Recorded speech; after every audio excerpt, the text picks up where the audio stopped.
Le silence de Genève. 44 jours.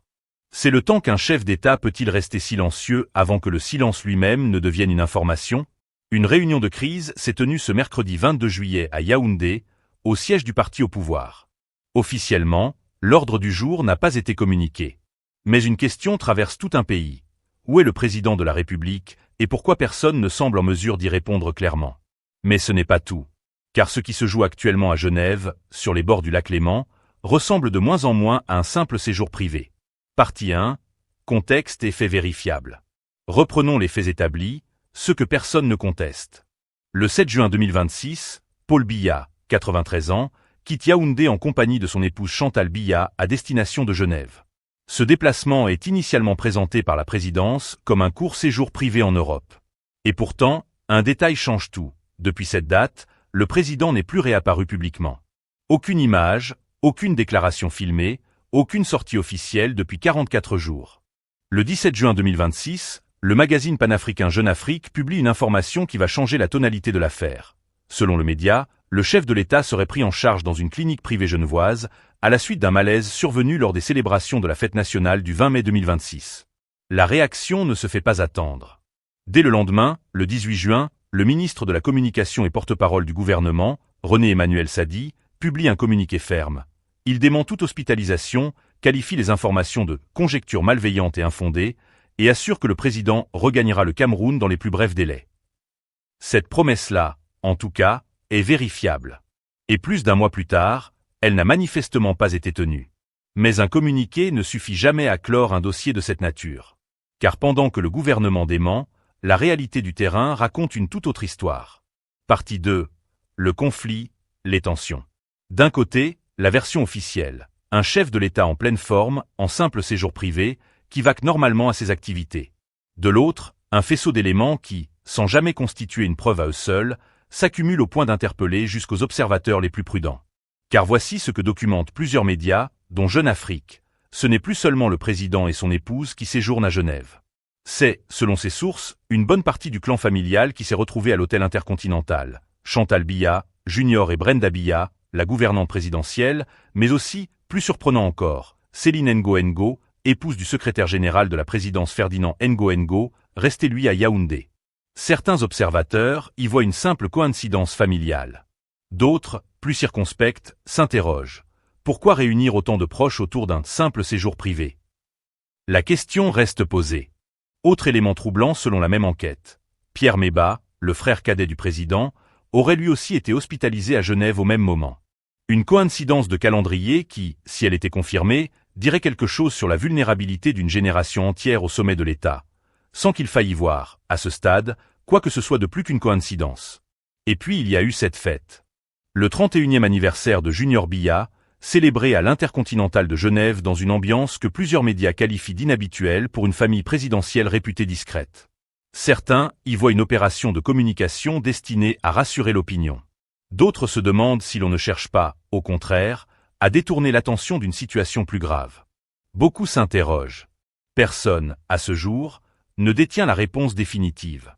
Mais le camp gouvernemental, lui, ne varie pas d'un mot. Pas d'hospitalisation, un simple séjour, un retour annoncé dans les plus brefs délais. Une formule qui, répétée depuis plus d'un mois sans jamais se concrétiser, finit par interroger jusqu'au plus loyaux soutien du régime. Partie 3. Décryptage et mise en perspective. Alors, que sait-on réellement de l'état de santé du président camerounais?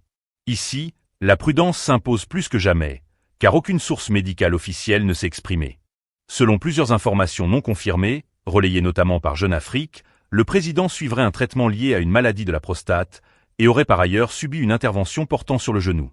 Il s'agirait, toujours selon ces informations, de complications liées à cette double prise en charge qui expliquerait la longueur inhabituelle du séjour.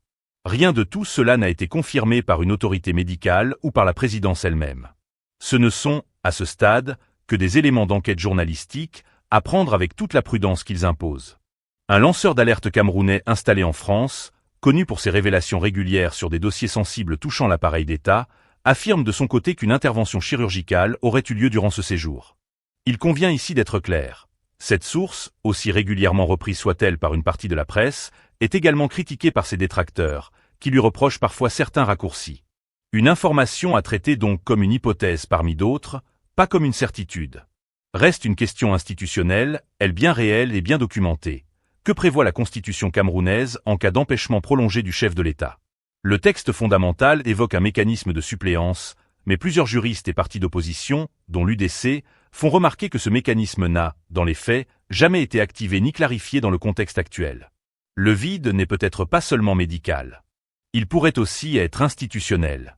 Et c'est peut-être là que se niche la vraie question, celle qui dépasse la santé d'un seul homme. Un pays de plus de 25 millions d'habitants peut-il fonctionner durablement dans l'incertitude sur l'état de celui qui le dirige depuis 1982? Partie 4. Analyse satirique des pratiques. Ah, mes chers compatriotes. Installez-vous bien, prenez votre petit café, parce qu'on va parler d'un sport national qui ne figure dans aucun programme olympique, mais que notre pays pratique avec une constance admirable depuis des décennies, le déni de haut niveau. Discipline exigeante, réservée aux professionnels aguerris du micro et du communiqué, et dans laquelle, il faut bien le reconnaître, nous excellons plus que dans certaines compétitions sportives ces dernières années. La règle du jeu est simple, et pourtant tellement sophistiquée. Le chef de l'État se porte bien et regagnera le pays dans les plus brefs délais. Une phrase magique, presque une formule qu'on réchauffe indéfiniment sans jamais qu'elle ne perde de son autorité. 3 jours, 3 semaines, 44 jours et on continue de compter. La formule, elle, ne bouge pas d'un iota. On dirait un abonnement à durée illimitée. Dans les plus brefs délais. Chez nous, ce n'est pas une unité de temps, c'est une posture philosophique. Et pendant que la formule tourne en boucle, le citoyen ordinaire, lui, fait ce qu'il sait faire depuis des décennies. Il observe, il commente, il rigole un peu jaune, et il retourne à ses embouteillages, son loyer à payer, sa moto-taxi, ses dépenses de la semaine. Parce qu'ici, on a appris à vivre l'incertitude institutionnelle comme d'autres vivent la météo. On ne la contrôle pas, alors on s'habille en conséquence et on avance.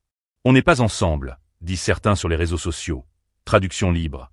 La solidarité nationale a ses limites, surtout quand le sommet de l'État semble plus proche d'un lac suisse que du fleuve qui traverse la capitale. Parlons un peu du décor. Tiens, Genève. La ville des banques discrètes, des cliniques encore plus discrètes, et visiblement, ces temps-ci, d'une partie de la sphère présidentielle camerounaise en résidence prolongée. On pourrait presque rebaptiser un étage de l'hôtel intercontinental le temps d'un séjour qui n'en finit pas de ne pas finir. Épouse, enfants, gouvernante, belle famille au grand complet. Il ne manquait plus que la fanfare municipale pour que ça ressemble à un vrai déplacement officiel. Sauf qu'officiellement, ce n'en est pas un. Juste un séjour privé. Un séjour privé qui mobiliserait, selon plusieurs médias, un paquet de monde et une bonne partie d'un hôtel. La discrétion dans toute sa splendeur. Tout le monde s'interroge, personne ne confirme, et le communiqué officiel continue de parler d'autre chose. Il faut dire que nous avons, chez nous, une véritable école de la litote administrative. On ne dit jamais « le président est malade ». On dit qu'il se repose. On ne dit jamais « il est hospitalisé ». On dit qu'il poursuit ses activités dans un cadre privé. On ne dit jamais « on ne sait pas quand il rentre ». On dit « dans les plus brefs délais ». Un peu comme au marché, on ne dit jamais que le prix a doublé, on dit que la situation s'est un peu tendue. La sémantique, chez nous, c'est un sport de contact. Et que dire de cette réunion de crise du mercredi 22 juillet, au siège du parti au pouvoir à Yaoundé? Officiellement, rien à signaler, ordre du jour non communiqué, business as usual. Officieusement, il faudrait être bien naïf pour croire qu'on réunit tout un comité central un mercredi matin, en pleine saison des pluies, pour parler de l'entretien des routes. Non, non. Quand le sommet d'un parti se réunit sans dire pourquoi, c'est en général le signe que le « pourquoi » est justement ce que l'on cherche à ne pas dire. Le silence institutionnel, chez nous, a toujours été plus bavard que les communiqués eux-mêmes. On pourrait presque imaginer la scène, façon théâtre populaire. D'un côté, le porte-parole du gouvernement, cravate bien nouée, qui répète que tout va bien, que c'est un séjour privé, que la santé du chef de l'État n'appelle aucune inquiétude particulière. De l'autre, l'opinion publique, assise sur son banc, bras croisés, qui hoche la tête poliment tout en pensant très fort. On a compris depuis longtemps que « rassurer » et « informer » ne sont pas tout à fait la même chose. Et le rideau ne tombe jamais, parce que la pièce continue, saison après saison, avec les mêmes acteurs et les mêmes répliques. Cette chorégraphie, d'ailleurs, n'a rien d'exclusivement local. On l'a vu jouer, avec des variantes, sous d'autres cieux et d'autres régimes vieillissants, sur le continent comme ailleurs. Le communiqué rassurant sorti à la va-vite, la photo d'archive ressortie au bon moment pour prouver que tout va bien. L'entourage qui voyage beaucoup sans jamais expliquer la nature exacte de ses déplacements. C'est presque devenu un manuel non écrit, transmis de génération en génération de communicants, comment gérer une absence prolongée sans jamais prononcer le mot qui dérange.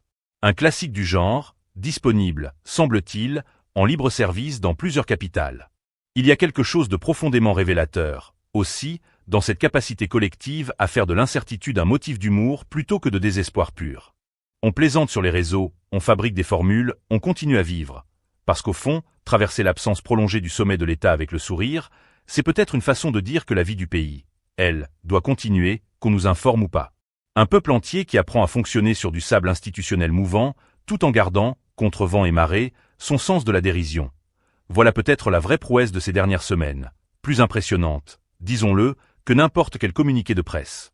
Alors, résumons ce système avec la formule qui convient.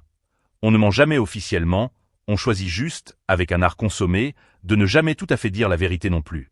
Entre les deux, il y a tout un océan de, dans les plus brefs délais, que la population continue de traverser à la nage, en riant jaune, en attendant patiemment le prochain communiqué qui, comme les précédents, risque fort de ne rien communiquer du tout. Conclusion. Résumons ce que nous savons, sans jamais trancher ce qui reste incertain. Un président de 93 ans, absent de la scène publique depuis 44 jours. Un gouvernement qui dément toute hospitalisation. Une presse panafricaine qui documente une réalité clinique. Une famille entière rassemblée à Genève. Et une réunion de crise, ce jour même, dont personne ne veut préciser l'objet.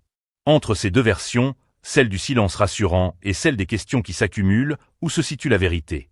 Nous ne le savons pas encore. Et c'est peut-être précisément cela, le vrai sujet, un pays qui ne sait pas. Alors la question vous revient, à vous qui nous regardez. Un chef d'État doit-il des comptes à son peuple sur son état de santé, ou sa vie privée doit-elle rester, jusqu'au bout, un jardin secret? Dites-le nous en commentaire. Et pour ne rater aucune suite de ce dossier, abonnez-vous à Kame News, parce que cette histoire, elle, est loin d'être terminée.